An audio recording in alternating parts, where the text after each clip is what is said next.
I never would have thought that I would find myself in a situation where my wife would cheat on me, and I couldn't do anything about it. We had a prenuptial agreement that didn't allow me to get back at her properly, so I went the other way. And as for me, it was the best revenge. My life is a complete mess. I had just returned home from work when my wife of 12 years, Lisa, began yelling at me. I had anticipated this moment for a while, knowing it would come eventually. To be fair, Lisa had every right to be furious with me. I had been unfaithful. However, in my defense, she had been cheating on me for at least 6 months before I did. Despite knowing about her infidelity for years, it seemed she had only recently discovered mine. As I mentioned, my life is in shambles right now, and I doubt any of you would believe me if I tried to explain it. Honestly, if I weren't experiencing it firsthand, I wouldn't believe it either. Upon opening the front door, Lisa unleashed a piercing scream. "You're a pig." From that moment on, things took a turn for the worse.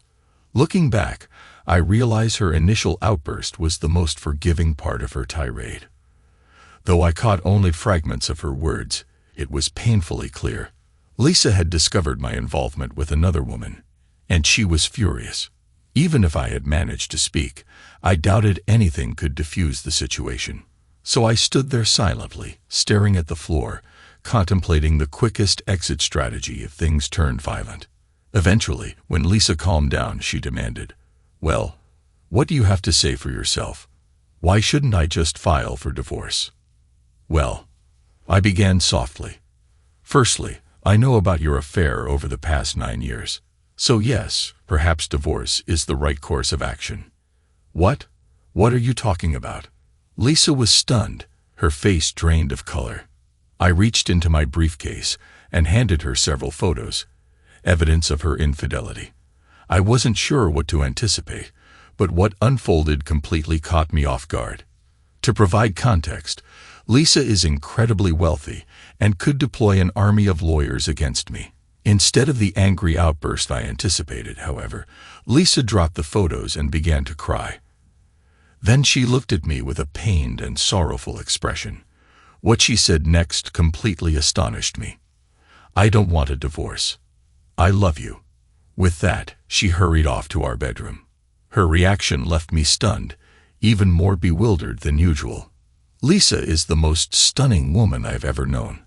I never imagined, not in my wildest dreams, that we would end up together.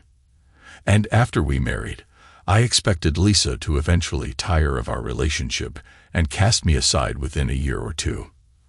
Our marriage had an unusual aspect.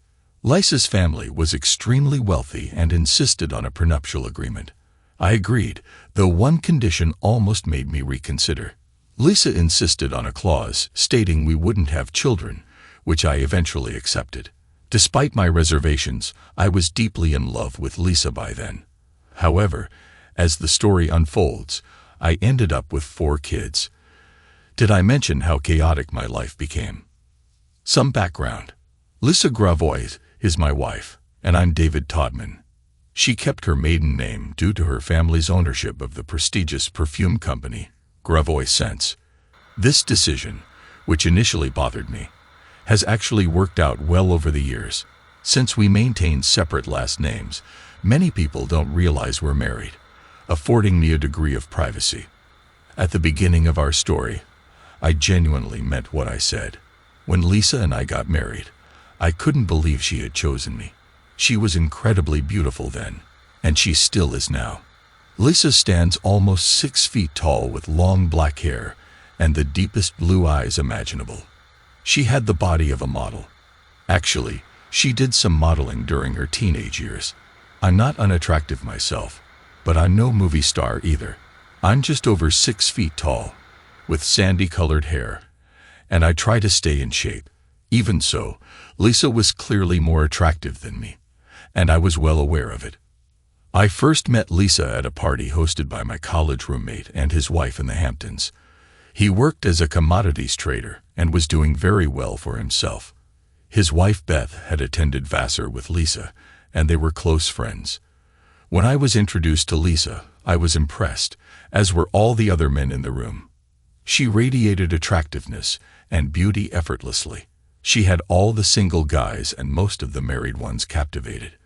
But as I mentioned, she was out of my league, so I began talking to some of the other single women at the party. A friend once advised me to stick to dating women in my league, or even consider those in lower leagues, to avoid wasting time chatting up a woman who would end up leaving with someone else. I know it might sound like a cowardly approach to dating, and I don't fully endorse it myself, but I do have a version of it that I follow. I tend to categorize women based on whether I think they're too good for me or not. Why should I waste time pursuing someone who will reject me anyway? I believe in being realistic. The only exception is if a woman is clearly out of my league, but known to be approachable, then I might give it a try. However, throughout that particular night, Lisa seemed to always be near me. At first, I thought it was a coincidence, but by the fourth time, it was clear that Lisa was interested in me. I felt flattered, but also uneasy. I assumed she was slumming and would discard me when she got bored. I wasn't interested in being someone's temporary project. Maybe that was her intention, but I didn't let it progress enough to discuss it. Yet after that party, Lisa continued to pursue me. Like I said, I'm decent looking, but why would someone like Lisa Gravois be interested in me? I'm just a software salesman. Don't get me wrong, I'm good at what I do. In just 4 years at the same company, I became one of the senior sales directors with a mid-5-figure salary. But compared to Lisa's salary of $40 million annually, it's clear why I thought she was just toying with me. Perhaps my initial lack of interest motivated Lisa, but eventually she wore me down. It took her 4 weeks to convince me to go on a date with her. Another 6 months passed before we became intimate, and just over a year later, we were married. The wedding was ostentatious beyond belief. 600 guests and a rumored cost of $6 million. Yet such extravagance meant little to one of the heirs to the Gravois fortune. Naturally, her family required me to sign a prenuptial agreement. Lisa seemed embarrassed to ask, but I had no objections. I understood its importance and my own income was substantial, so I wasn't interested in her money. Despite this, Lisa was ecstatic when I agreed to sign. She explained that her family would disown her if she married without it, but she was determined to marry me no matter what. Still, I couldn't shake the thought of how long our marriage would endure. The prenuptial agreement stipulated that in the event of divorce before 3 years, I would receive only $500,000, which astounded me. I had never heard anyone describe $500,000 as only. However, it improved from there. For each year we remained married beyond 3 years, I would receive an additional $500,000, or a proportionate amount for the time married. Lisa couldn't make claims on my assets in case of divorce, and vice versa. Yet the best part was the opportunity to be with the most beautiful woman in the world with the security of at least $500,000 if things went awry. The prenup also specified that we agreed not to have children. Though I eventually accepted this condition, Lisa's parents strongly disapproved of it. Despite this, Lisa had a distant relationship with her parents, seeing them mainly during board meetings. She felt they favored her brothers over her and had already clashed with them over the children issue years ago. As expected, we rarely saw them, and their visits were uncomfortable, particularly for me, as I felt judged by them. The initial years of our marriage were genuinely happy, and I believe she loved me during that time. However, shortly after our 3rd anniversary, I discovered that Lisa was unfaithful. Our marriage was quite unconventional. Lisa traveled extensively for her company, often being away about a week every month. In the early years, I tried to accompany her whenever possible, although there were occasional stretches of 5 or 6 weeks when she was home. They were rare. Yet whenever she returned, she made sure to completely satisfy me in the bedroom. My suspicion of Lisa's infidelity began with a photograph in the newspaper. Given Lisa's public profile, she was frequently featured in the society pages. I diligently checked that section every day. One day, a picture from a party in Paris caught my eye, and with a magnifying glass, I confirmed my suspicions. There she was, unmistakably, despite her supposed business trip to Japan. You might ask, so what? The issue was that Lisa was meant to be in Japan at that very moment, handling company negotiations.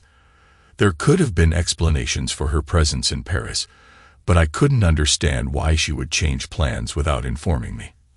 I needed more information. Early in our marriage, Lisa had wanted me to quit my job to travel with her, but I resisted becoming financially dependent on her. Over time, she stopped pressing the issue.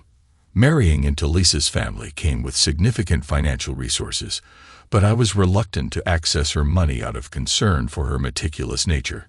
Instead, I relied on my own salary deposited into my personal checking account. I often used these funds to purchase birthday and Christmas gifts for Lisa, a challenging endeavor given her abundance of possessions. My curiosity consumed me, disrupting my sleep and appetite. Determined to uncover the truth, I used my personal funds to hire a private investigation firm. Careful to maintain discretion, I chose a reputable agency from St. Louis that had no prior affiliation with the Gravois companies. After discovering the photo in the newspaper, I realized Lisa was traveling much more than when we first got married. Under her new schedule, she was away for about 2 weeks every month. Despite this, our bed life remained strong. Lisa appeared genuinely saddened by her trips and delighted upon returning. I almost convinced myself I was being overly suspicious. However, a month later, my suspicions were confirmed. Seeing the report with the pictures was excruciating. It was a pain I had never felt before. According to the private investigator's findings, Lisa's lover was Gerard Laval, whose family had extensive banking interests across Europe. Gerard, who was the president of the family's holding company, had grown up with Lisa, and they were once expected to marry. However, they split up, and Lisa married me while Gerard wed Teresa Apopoulos, a Greek woman whose father was heavily involved in shipping. Gerard and Teresa had 3 children. The report revealed that Gerard and Lisa separated because he wanted children, whereas she was adamant about not having any. Allegedly, Gerard's family threatened to disinherit him if he agreed to Lisa's terms. Furthermore, the report mentioned that Gerard's wife had passed away 6 months earlier, leaving him free to be with Lisa. I spent 5 days confused, trying to figure out what was going on. It was clear that Gerard was Lisa's first love, and it looked like they had resumed their relationship. I couldn't understand why Lisa hadn't started the divorce procedure. What confused me even more was the way Lisa showered me with affection every time she returned home. If I didn't know her better, I'd think she only loves me. Lisa not only seemed genuinely happy when she saw me, but our closeness was incredible. You can begin to understand how confusing my life was. And it only got worse. My first reaction after receiving the private investigator's report was to want to meet Lisa face to face and end our marriage. However, after much thought, 3 reasons kept me from taking this step. First of all, I still loved Lisa, and when we were together, I believed that her love for me was sincere. Secondly, our physical relationship was amazing. Finally, a prenuptial agreement was concluded. From a practical point of view, staying married to Lisa meant earning $1,370 a day. In the end, I made the decision after Lisa tried to put me to bed before leaving for another trip. I thought to myself, forget it. I'll stay married, but I won't be faithful. Even after making this decision, I struggled with the idea of actually cheating on Lisa. One day, when I was thinking about this dilemma, one of the saleswomen looked into my office. Her name was Thelma Johnson, and she was quite attractive. Although Thelma couldn't match Lisa's attractiveness, she had a great figure and friendly manners. "David, you've seemed thoughtful all week," she said. "Is there anything I can do to help?" I really admired Thelma. She was a wonderful saleswoman. Recently divorced, she caught her husband with the postwoman on the kitchen table, after which she quickly received both a divorce and a new table. Surprisingly, Thelma seemed less depressed by the divorce than expected. Finding her husband in such a situation was not new to her. Thelma and I worked closely for more than 6 months to sign a contract with Harris Enterprise, which guaranteed us bonuses for a year.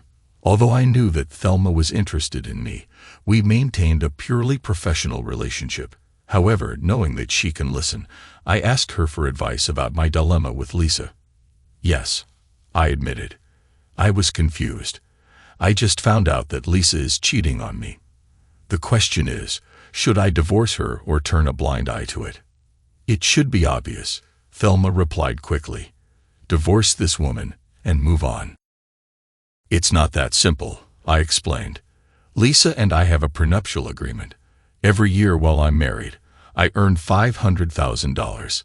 So every day I stay married means I pocket almost $1,400, which is important. I then listed all the additional benefits of staying married to Lisa: the luxury cars, extravagant parties, designer clothes, expensive watches, and travel on the company jet. Thelma acknowledged that these were significant factors to consider. She promised to ponder it that evening and inform me of any insights. The next day, I was still grappling with my dilemma when Thelma entered my office and closed the door. I might have a solution to your problem, she said, taking the seat opposite me. Really, what do you think I should do about Lisa? I inquired. I think you should remain with her, Thelma replied, adding, with a few adjustments. Oh, what adjustments do you propose? I asked, intrigued. I assumed Thelma might suggest I stay married and discreetly see someone else. Although I was leaning toward that option, I hadn't fully committed.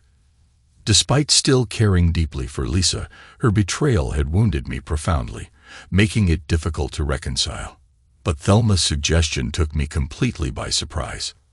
I believe you should stay married to Lisa, but have an affair of your own. I stopped her by raising my hand. I've already thought about it, I told her.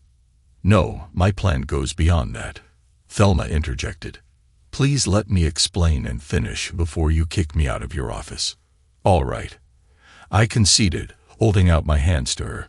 The stage is yours. David, I think this decision is difficult for you for 2 reasons, Thelma began. First of all, despite Lisa's actions, you still love her. You can't imagine life without her. Secondly, even if you are thinking about having an affair, it will not satisfy your main desire. You have mentioned several times that you really want children. Just having an affair won't satisfy your craving. It's all true, I interjected, but I don't see how that solves my dilemma. I believe I can be the solution, Thelma said warmly, smiling at me. What? Are you offering to become my mistress? Technically, yes, she replied with a sly grin. But I want a lot more. I'm not sure I like where this is going, I admitted worriedly. No, David. Please listen to me. I nodded for her to continue. You knew me before you and Lisa got married, Thelma continued. I know you think that Lisa married an unworthy man, but I never thought so. She's incredibly lucky to have you, and it's stupid of her to risk losing you. But since she chose this path, I'm not going to miss this opportunity. You know that my dating history was, to put it mildly, sad. I think I've always dated the worst men. I had my doubts even before I got married last year. I felt that Fred and I were not right for each other, but at first, he seemed kind and loving. It was only after we got married that I discovered that he was a jealous and domineering man and couldn't be faithful. I simply nodded and allowed Thelma to continue. I've always been drawn to you, but it seemed you were never interested in me. We've been close friends for years, but you never saw me romantically. I accepted that, especially when Lisa entered the picture. But now, with Lisa leaving the door ajar, I want to see if I can step through before it closes.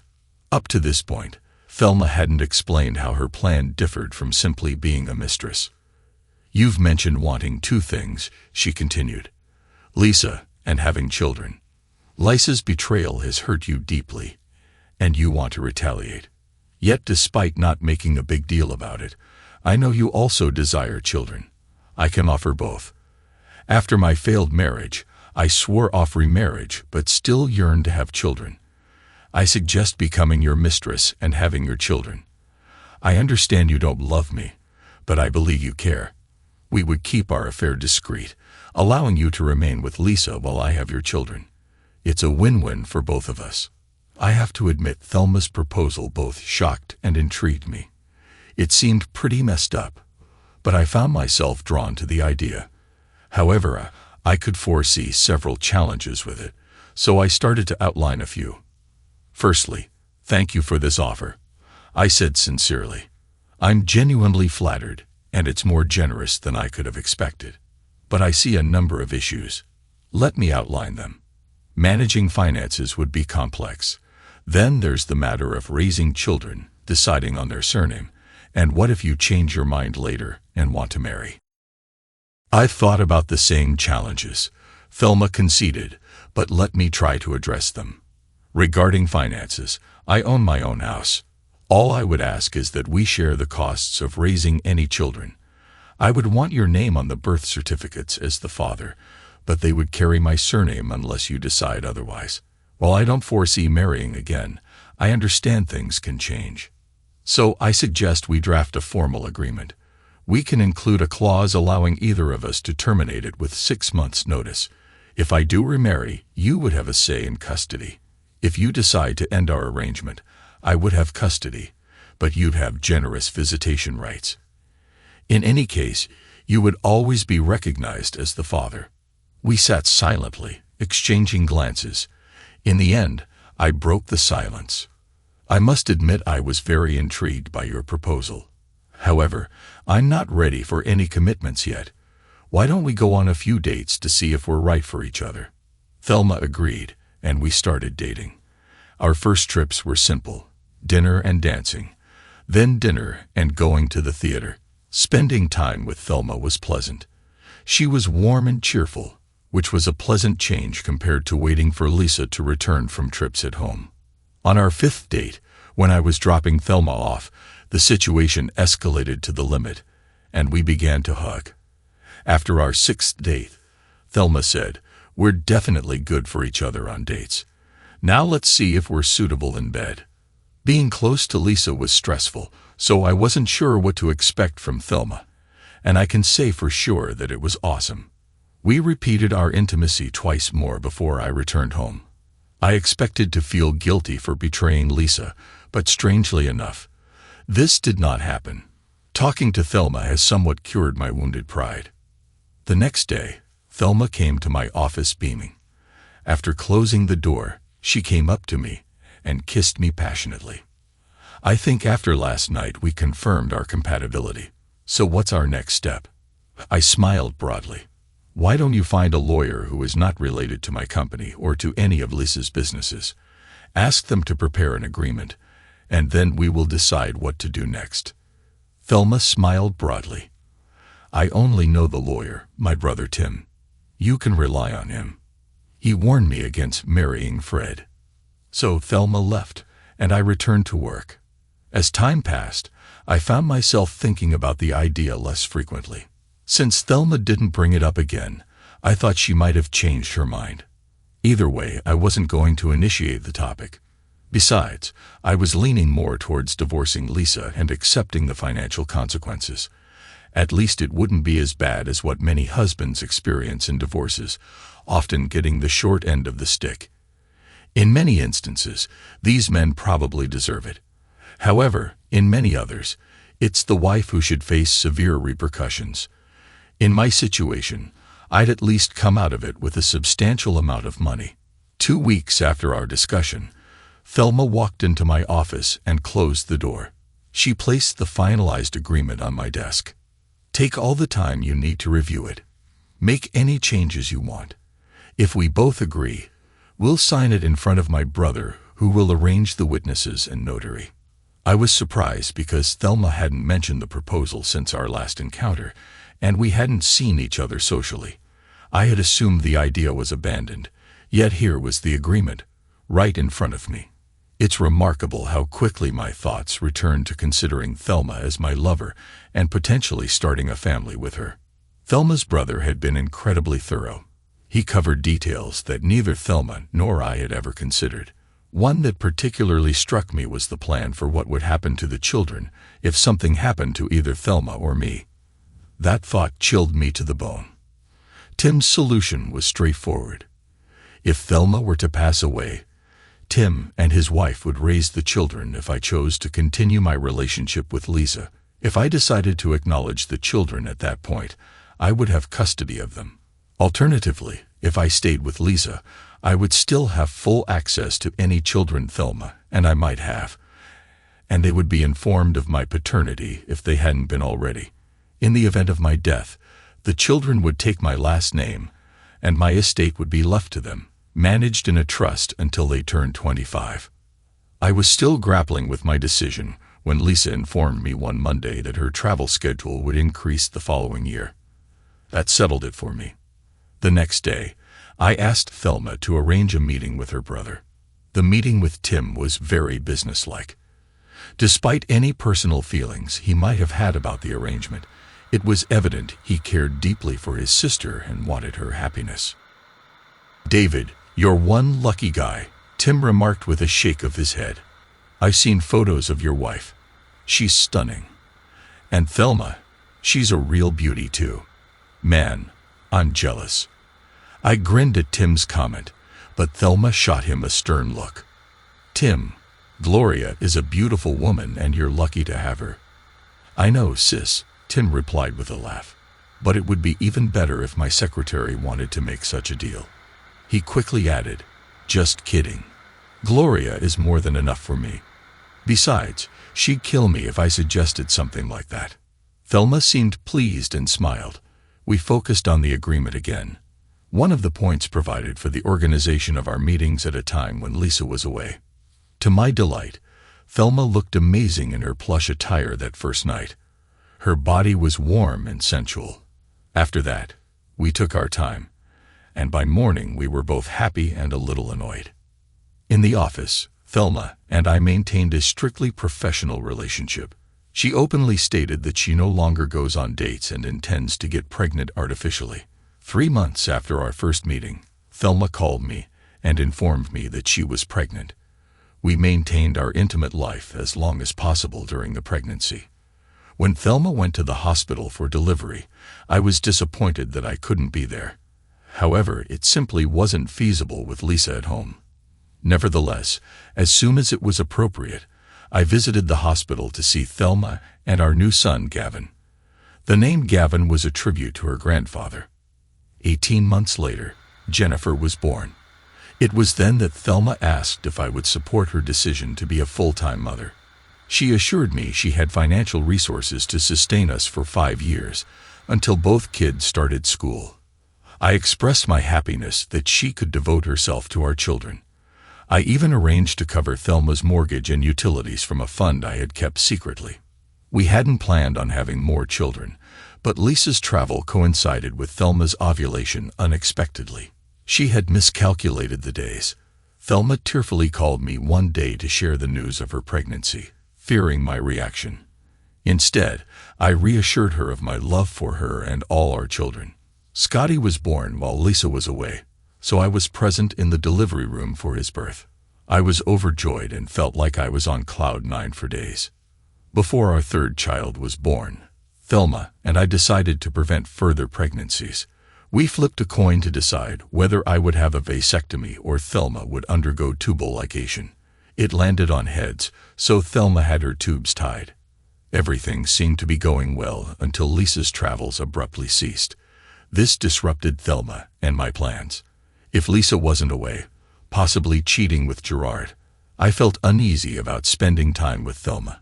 It may not make sense, but our entire situation was bewildering. Until Lisa stopped traveling, she appeared content. I was happy, and Thelma was thrilled. As the weeks turned into months, both Lisa and Thelma grew increasingly frustrated with me. Lisa wanted us to spend more time together, feeling that we had drifted apart and wanting to reconnect. Meanwhile, Thelma was upset because we hadn't been intimate in nearly 6 weeks. Even though I was still physically involved with Lisa, my guilt was affecting our relationship, causing performance issues or even avoidance at times. My life felt completely chaotic, and I didn't know how to unravel it. Then one day, I returned home to discover that Lisa had found out about my infidelity. "You're probably right.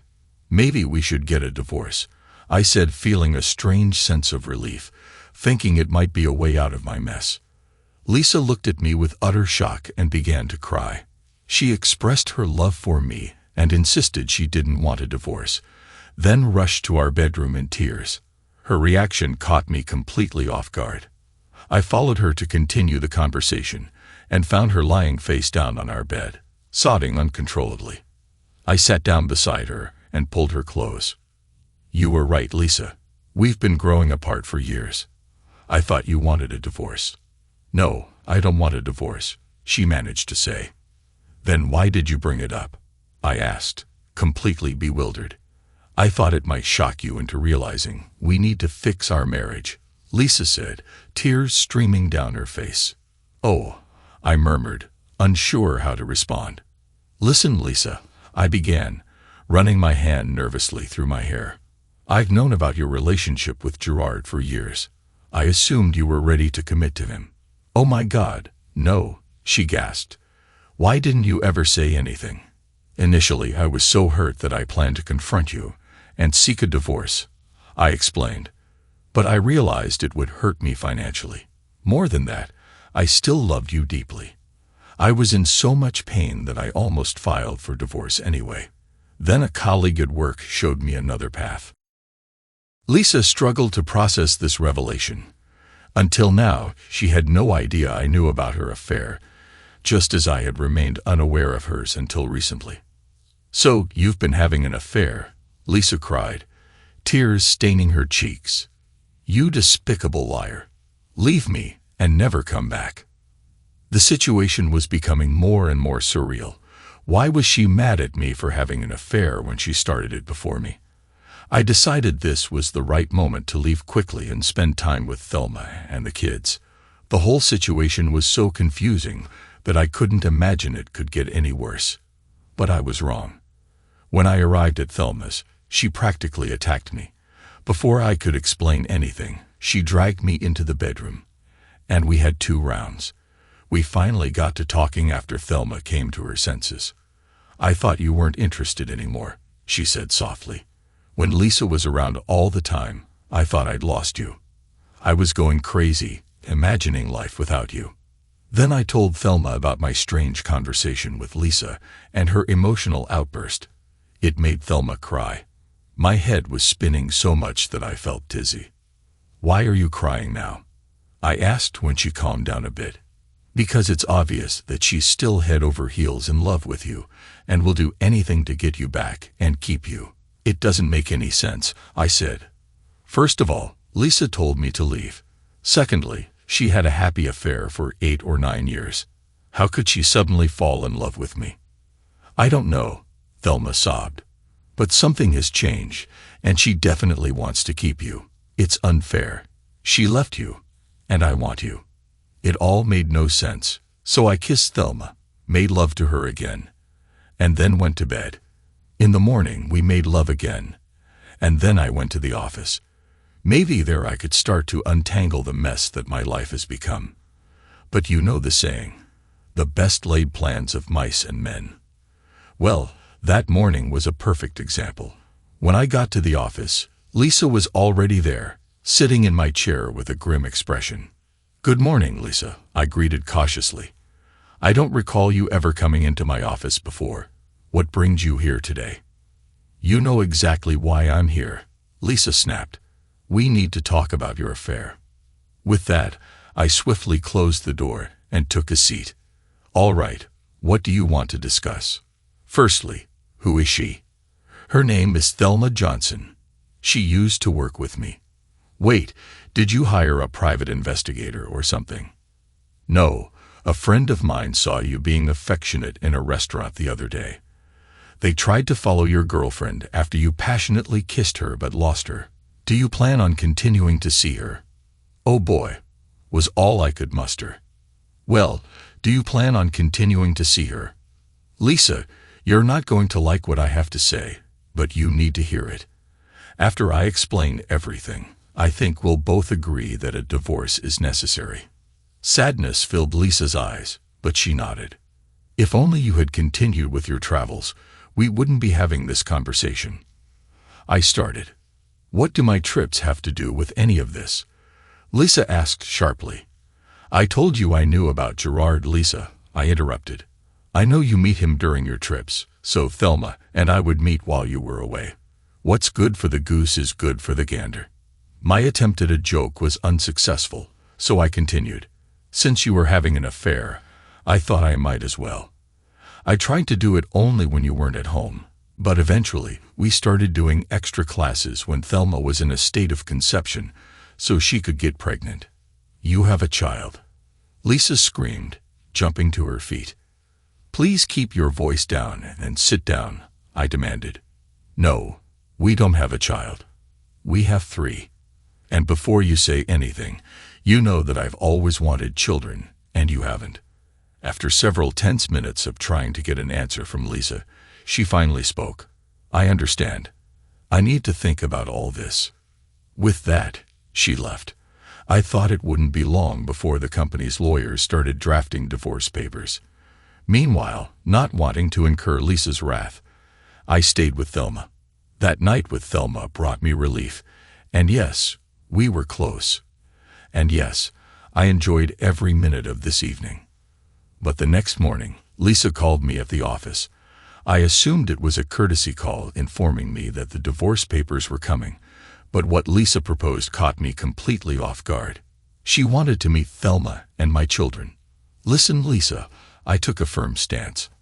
I understand you're angry with me, and we can debate whether it's justified, but I won't let you involve my kids, and I certainly won't tolerate any mistreatment of them or Thelma.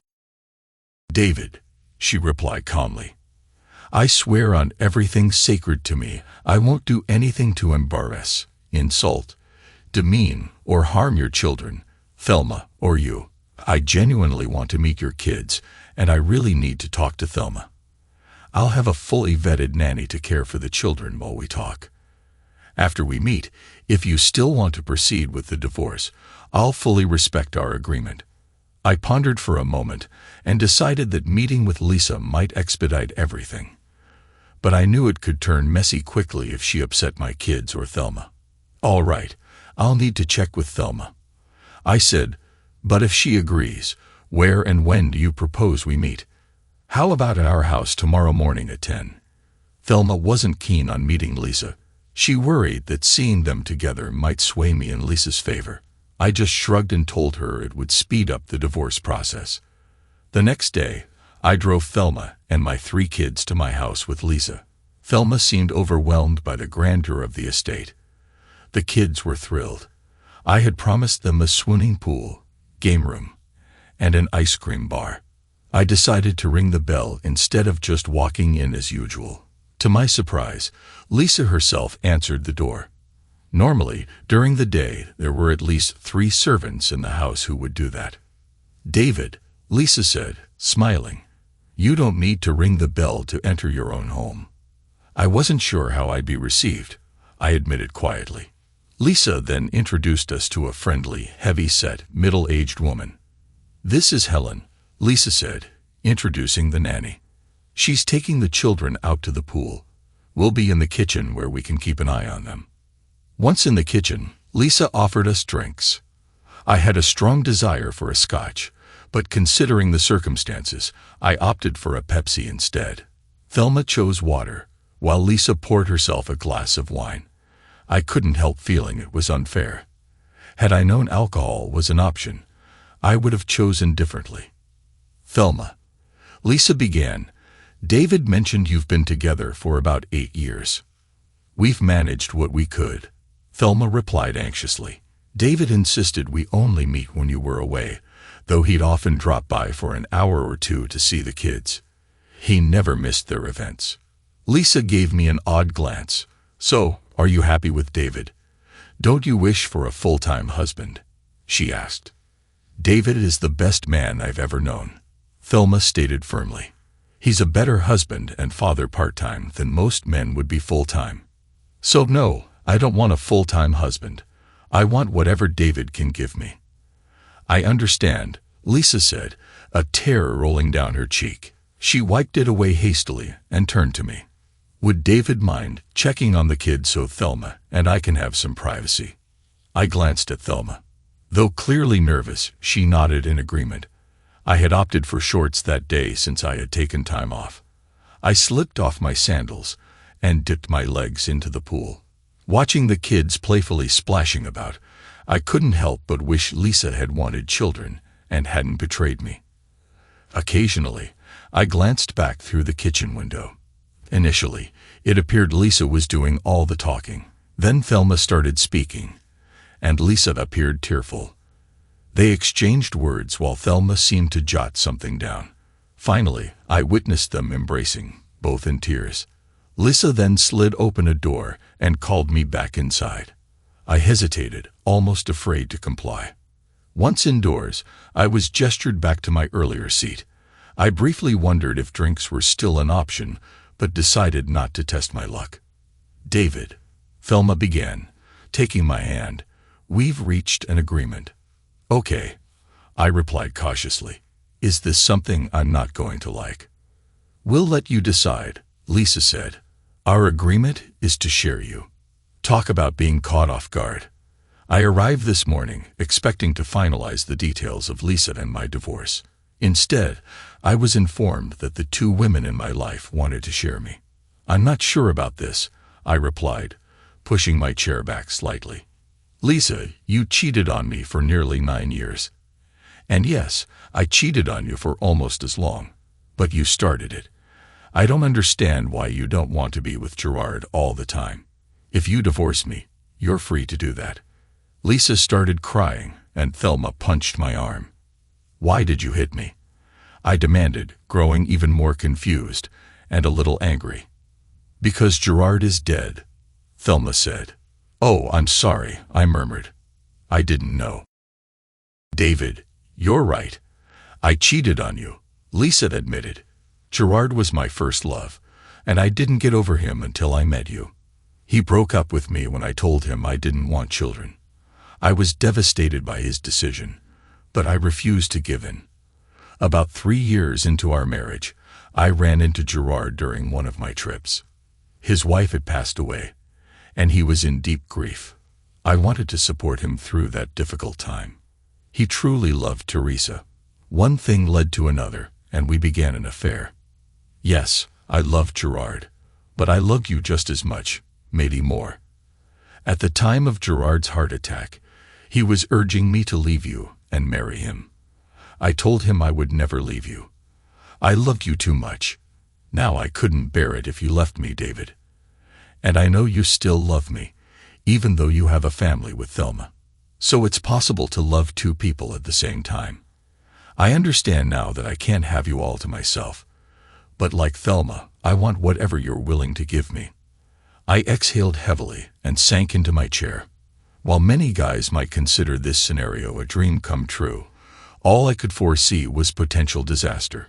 Every fiber of my being screamed that two women vying for the same man was a recipe for trouble.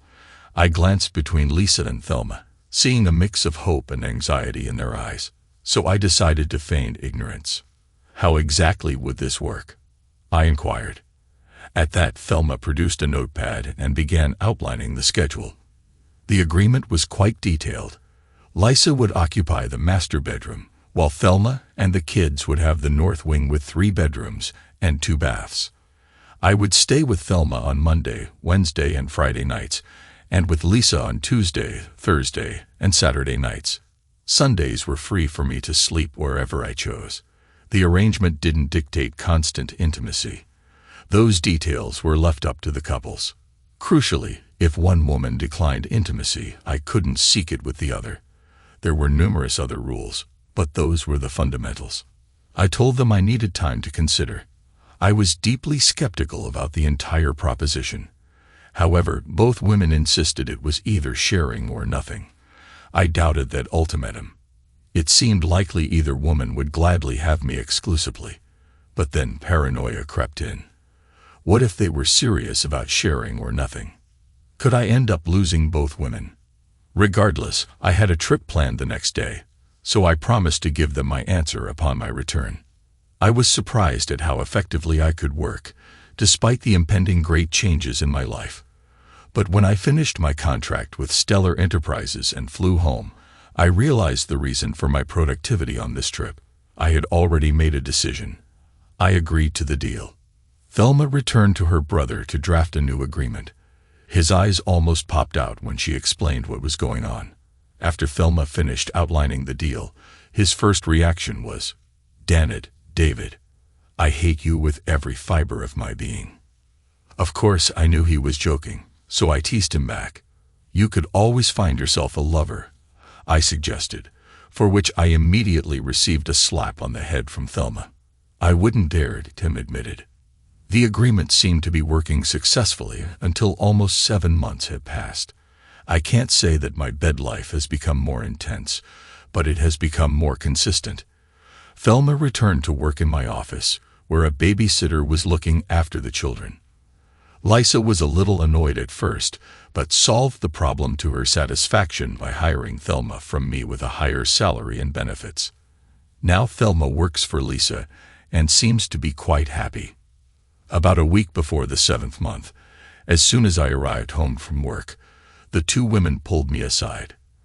They informed me there was an issue with our agreement that needed adjusting. In my mind, I thought, "Oh Lord, what now? Can my life get any more chaotic?" The answer was apparently yes. Seated at the dining room table, Lisa wasted no time in getting to the point. "David, I want to have a baby."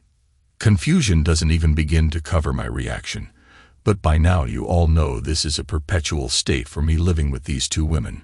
If I were to speculate for eternity about what they wanted to discuss, I never would have imagined it would be Lisa wanting a child.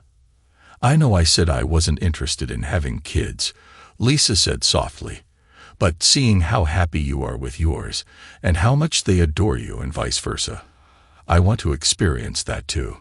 So, what was I supposed to say? All I managed was, "Okay."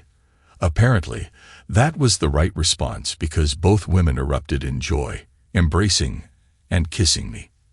Then Lisa dropped the bombshell.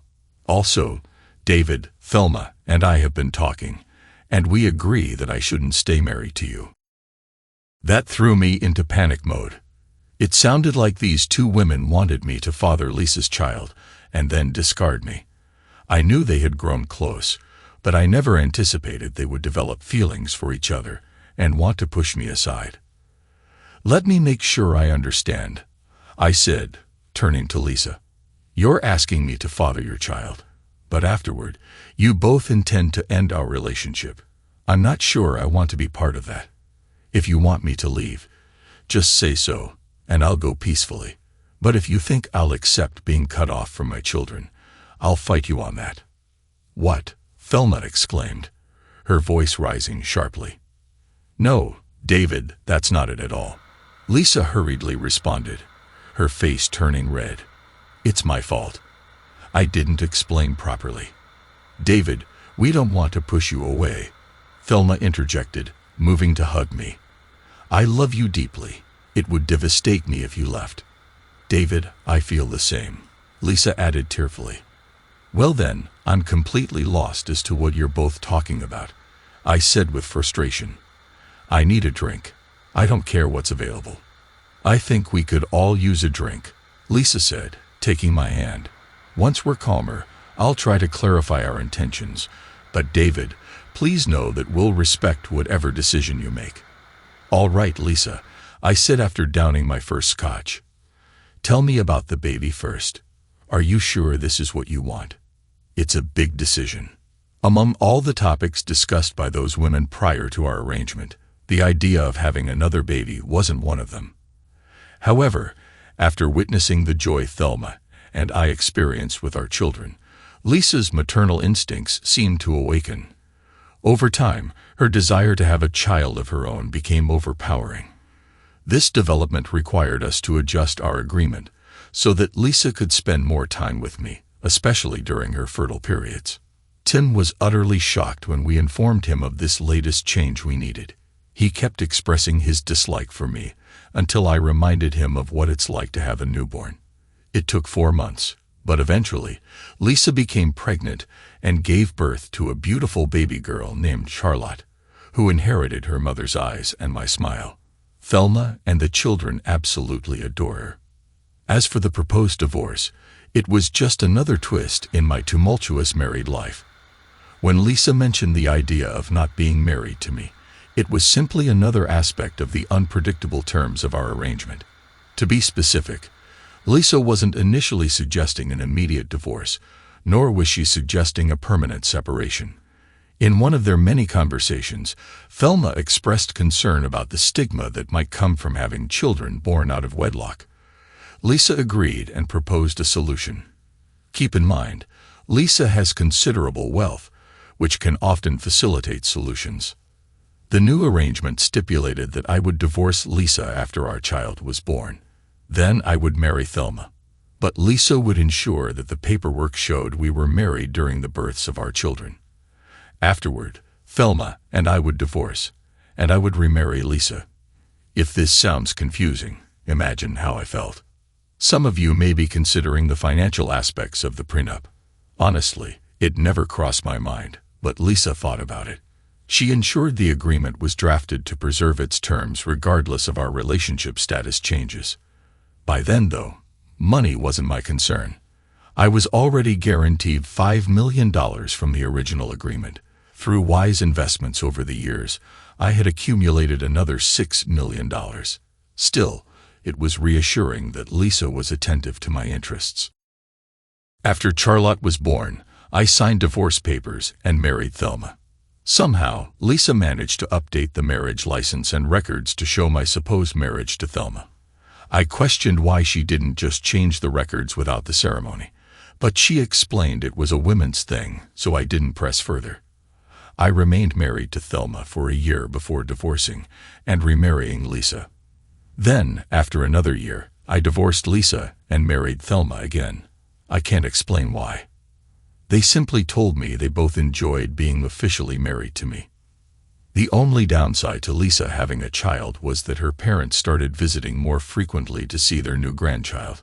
This disrupted our living arrangement, and I suspected Lisa's parents weren't convinced by her explanation that she needed her administrative assistant nearby. I often caught them glancing at me when they thought I wasn't looking. Lisa's mother with admiration and her father with clear envy. You might be wondering how the kids felt about our unconventional family. When they were young, they probably didn't think much about it. As they grew older, they were told their mothers were close friends, and I had been married to each of them at different times. The details beyond that were kept vague. When the kids reach their teenage years, they'll likely realize ours isn't a typical family. Tim calls me every couple of months for updates. I think he lives vicariously through me. I know our situation is incredibly complicated, but I love my children and my wives. Thankfully, we have enough money to make it all work. As I mentioned earlier, my life is incredibly messed up, but it's a mess in a strangely positive way. Thanks to everyone who took the time to listen to today's stories. If you enjoyed it, please consider liking and subscribing if you haven't already. Feel free to share your thoughts on the events in the comments below. Take care.